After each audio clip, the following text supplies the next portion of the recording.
My name is Lynette Collins, and my ex-husband, a full-on, love-drunk disaster. He spent 6 months tearing the world apart looking for me, never imagining I'd already moved into his city, opened my own embroidery shop, and even married a top-ranked scholar. Oh, and I go by Fortune Collins now. As for that lovesick ex, I picked him up by the river a year ago. Handsome, capable, charming, and completely obsessed with me, until one day, I heard him say she was just a passing fling. Giving her gold was already generous. I knew he was about to become emperor. I knew he was ready to dump me. But honestly, my good days were just getting started. Before he left, he handed me a hairpin. I knew right away that was his breakup voucher. So I stayed home, waiting for the payout. But of course, my stepmother had to stir up trouble. She rushed to marry me off as a concubine to the county magistrate. Fine, I could swallow that. But then my stepsister reached for my hairpin. She thought it was a love token. She didn't know it was basically my bank key. And when someone blocks your money, it feels like they're killing your parents. I pushed back with everything, right before an arrow flew past me. And in that instant, I knew my gold had finally arrived. Men always give extra when they're guilty. So I started the performance.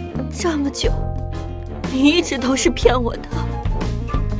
想注释，黄金万两。Looking at all that gold, I forced down the smile tugging at my lips. And to sell the act, I snapped the hairpin clean in two. A clear, we're done. You return the key after you get paid. I follow the rules. So why did he look furious? I grabbed the silver, ready to start my rich girl life, when the whole story suddenly swerved. Maybe I acted too well, because he twisted the whole thing in his head. 上午再说那些胡话，如今肯定站在原地，哭着等我找他。罢了，啊，掉头，回去找他。Honestly, with a wild enough imagination, any man turns into a lovesick fool. Luckily for me, by the time he turned back to find me, I was already on the road to the capital with my gold. My friend pitied me for losing a husband, but she doesn't get it. Being greedy for gold is just being smart. Men's affection weighs nothing. Gold weighs plenty. The man who couldn't find me, he completely snapped.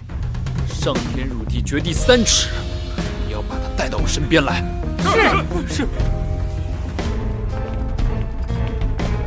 If I'd known he'd go that crazy, I would have stayed far from the capital. But worse, on the way, I found a scholar fainting from hunger. And since I had chests of gold, I figured saving him might buy me good karma, like buying a lottery ticket. And somehow, I hit the jackpot again. He became the top scholar, and begged the emperor to grant me as his wife. Going from rich and single, to serving tea and raising kids. That's not gratitude, that's revenge. I snapped and went off on him. But then I realized, as the new scholar's wife, my sachets were selling like crazy. Money never argues. So I accepted the title, and we agreed to a contract marriage. Business boomed. My ex went fully love-crazed. He rejected every woman in sight, and kept searching non-stop, until one day, one of my sachets landed on his desk. 站住！